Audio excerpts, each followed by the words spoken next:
ಇಡಿ ಗಾಳಕ್ಕೆ ಸಿಲುಕಿದ ಕಾಂಗ್ರೆಸ್ನ ದೈತ್ಯ ತಿಮಿಂಗಿಲ ಎಚ್ಕೆಇ ಸೊಸೈಟಿ ಮಾಜಿ ಅಧ್ಯಕ್ಷನಿಗೆ ಇಡಿ ಶಾಕ್.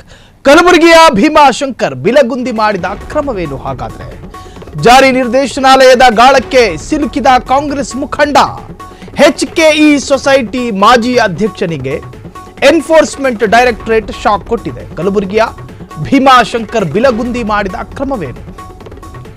ಎಂಆರ್ಎಂಸಿ ಮೆಡಿಕಲ್ ಕಾಲೇಜಿನ ಶಿಷ್ಯ ವೇತನದಲ್ಲಿ ಹಗರಣ ಆರೋಪ.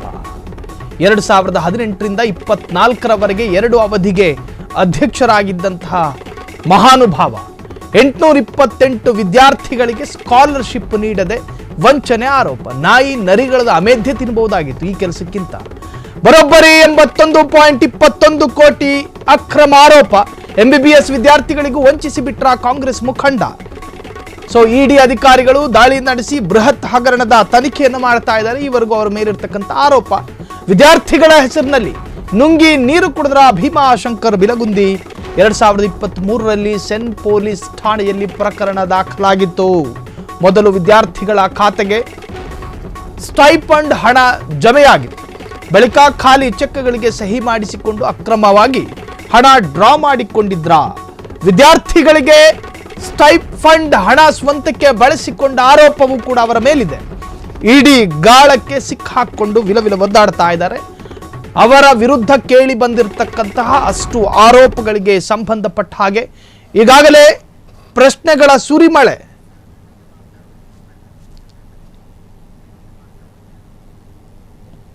ಈಗಾಗಲೇ ಇಡಿ ಅಧಿಕಾರಿಗಳು ಪ್ರಶ್ನೆಗಳ ಸುರಿಮಳೆಗಳನ್ನೇ ಗೈತಿದ್ದಾರೆ. ಸೊ ಹಾಗಾದ್ರೆ ಸಮರ್ಥವಾದ ಉತ್ತರವನ್ನು ಕೊಟ್ಟು ಈ ಆರೋಪದಿಂದ ಮುಕ್ತರಾಗ್ತಾರಾ ಅಥವಾ ಸಮರ್ಥವಾದ ಉತ್ತರ ಸಿಗದೇ ಇದ್ರೆ ಕಸ್ಟಡಿ ಗ್ಯಾರಂಟಿ? ಎಸ್, ಈ ಬಗ್ಗೆ ಹೆಚ್ಚಿನ ಡೀಟೇಲ್ಸ್ ಕೊಡೋದಕ್ಕೆ ಭೀಮಪ್ಪ ಈಗ ಫೋನ್ ಸಂಪರ್ಕದಲ್ಲಿ. ಸರ್ ನಮಸ್ಕಾರ.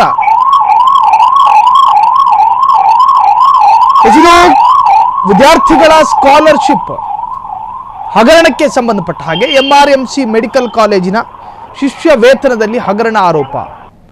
2018ರಿಂದ 2024ರವರೆಗೆ 2 ಅವಧಿಗೆ ಅಧ್ಯಕ್ಷರಾಗಿದ್ದರು. ಈ ಬಗ್ಗೆ ಹೆಚ್ಚಿನ ಡೀಟೇಲ್ಸ್ ಕೊಡೋದಕ್ಕೆ ನಮ್ಮ ಪ್ರತಿನಿಧಿ ಭೀಮಪ್ಪ ಈಗ ಫೋನ್ ಸಂಪರ್ಕದಲ್ಲಿದ್ದಾರೆ. ಭೀಮಪ್ಪ, ನನ್ನ ಧ್ವನಿ ಕೇಳಿಸ್ತಾ ಇದೆಯಾ ತಮಗೆ?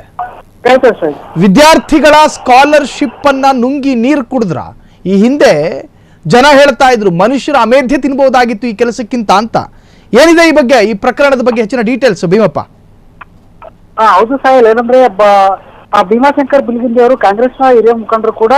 ಅವರು ಏನಂದ್ರೆ 2 ಬಾರಿಗೆ ಎಚ್ಕೆಇ ಸೊಸೈಟಿ ಏನಂದ್ರೆ ಅಧ್ಯಕ್ಷರಾಗಿರ್ತಾರೆ. ಈ ಸಂದರ್ಭದಲ್ಲಿ ವಿದ್ಯಾರ್ಥಿಗಳು ಅಂದ್ರೆ ಸ್ನಾತಕೋತ್ತರ ವಿದ್ಯಾರ್ಥಿಗಳು ಮತ್ತು ಎಂಬಿಬಿಎಸ್ ಓದ್ತಕ್ಕಂಥ ವಿದ್ಯಾರ್ಥಿಗಳ ಸ್ಕಾಲರ್ಶಿಪ್ ಮತ್ತು ಏನಂದ್ರೆ ಶಿಷ್ಯ ವೇತನ, ಈ ಏನಂದ್ರೆ ವಿದ್ಯಾರ್ಥಿಗಳಿಗೆ ನೀಡಬೇಕಾಗಿದ್ದ ಶಿಷ್ಯ ವೇತನ ಆಗಿರ್ಬೋದು ಮತ್ತು ಸ್ಕಾಲರ್ಶಿಪ್ ಸ್ಟೈಫಂಡ್ ಆಗಿರ್ಬೋದು, ಎರಡನ್ನೂ ಕೂಡ ಏನಂದ್ರೆ 4 ಜನ ಅಂದ್ರೆ ಭೀಮಾಶಂಕರ್ ಬಿಲಗುಂದಿ ಅವರು ಸೇರಿದಂತೆ ಒಟ್ಟು 4 ಜನ ಏನಂದ್ರೆ ವಿದ್ಯಾರ್ಥಿಗಳಿಂದ ಏನಂದ್ರೆ ಚೆಕ್ ಅಂದ್ರೆ ಖಾಲಿ ಚೆಕ್ಗಳ ಮೇಲೆ ಸಹಿ ಪಡೆದುಕೊಂಡು ತದಾದ ನಂತರ ಏನಂದ್ರೆ ಅಕ್ರಮವಾಗಿ ಹಣ ಪಡೆದಿರ್ತಕ್ಕಂಥ ಆರೋಪ ಕೇಳಿ ಬಂದಿತ್ತು. 2023ರಲ್ಲಿ ಸೆನ್ ಪೊಲೀಸ್ ಠಾಣೆಯಲ್ಲಿ ಕೂಡ ಪ್ರಕರಣ ದಾಖಲಾಗಿತ್ತು. ಈ ಪ್ರಕರಣಕ್ಕೆ ಸಂಬಂಧಿಸಿದಂತೆ ಏನಂದ್ರೆ ಇಡಿ ಅಧಿಕಾರಿಗಳು ಏನಂದ್ರೆ ಭೀಮಾಶಂಕರ್ ಬಿಲಗುಂದಿ ಅವರ ಮನೆ ಮೇಲೆ ದಾಳಿ ಮಾಡಿ ಏನಂದ್ರೆ ಮಹತ್ವದ ದಾಖಲೆಗಳು ಮತ್ತು ಅದಕ್ಕೆ ಸಂಬಂಧಿಸಿದ ಏನಂದ್ರೆ ಅಕೌಂಟ್ಗಳನ್ನು ಕೂಡ ಏನಂದ್ರೆ ಪರಿಶೀಲನೆ ಮಾಡಿದ್ದಾರೆ. ಇನ್ನೂ ಕೂಡ ಹೆಚ್ಚಿನ ಮಾಹಿತಿ ಏನಂದ್ರೆ ಇಡಿ ಅಧಿಕಾರಿಗಳು ನೀಡಬೇಕಾಗಿದೆ.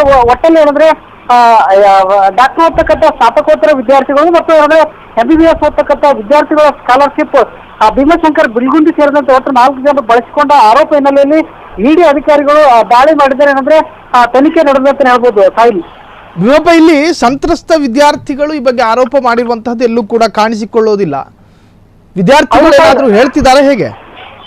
ಈ ಹಿಂದೆ ಕೂಡ ಏನಂದ್ರೆ ವಿದ್ಯಾರ್ಥಿಗಳು ನಮ್ಮ ಏನಂದ್ರೆ ಸ್ಟೈಪಂಡ್ ಆಗಿರ್ಬೋದು ಮತ್ತು ಶಿಕ್ಷಣ ವೇತನ ನಮಗೆ ನೀಡುವಂತ ಕೂಡ ಈ ಹಿಂದೆ ಏನಂದ್ರೆ ಎಂಆರ್ಎಂಸಿ ಮೆಡಿಕಲ್ ಕಾಲೇಜ್ ಆಗಿರ್ಬೋದು ಮತ್ತು ಬಸವೇಶ್ವರ ಆಸ್ಪತ್ರೆಯಲ್ಲಿ ತಮ್ಮ ಏನಂದ್ರೆ ಕರ್ತವ್ಯ ಏನಂದ್ರೆ ಬಂದ್ ಮಾಡಿ ಏನಂದ್ರೆ ಪ್ರೊಟೆಸ್ಟ್ ಕೂಡ ಮಾಡಿದಂತ ಘಟನೆ ಕೂಡ ನಡೆದಿತ್ತು.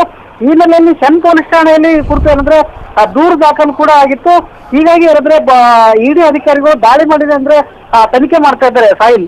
ಥ್ಯಾಂಕ್ ಯು ಭೀಮಪ್ಪ ತಮ್ಮೆಲ್ಲ ಮಾಹಿತಿಗೆ. ಒಟ್ಟಾರೆ ಈ ಒಂದು ಆರೋಪಕ್ಕೆ ಸಂಬಂಧಪಟ್ಟ ಹಾಗೆ ಈಗಾಗಲೇ ಎನ್ಫೋರ್ಸ್ಮೆಂಟ್ ಡೈರೆಕ್ಟರೇಟ್ ಅವರ ವಶದಲ್ಲಿರ್ತಕ್ಕಂತಹ ಭೀಮಾಶಂಕರ್ ಸಾಕಷ್ಟು ಪ್ರಶ್ನೆಗಳನ್ನ ಸವಾಲಾಗಿ ಸ್ವೀಕರಿಸಿಕೊಳ್ಳುತ್ತಾರೋ ಅಥವಾ ಸಮರ್ಥ ಉತ್ತರವನ್ನು ಕೊಟ್ಟು ಆರೋಪ ಮುಕ್ತರಾಗ್ತಾರೋ ಕಾದು ನೋಡಬೇಕು.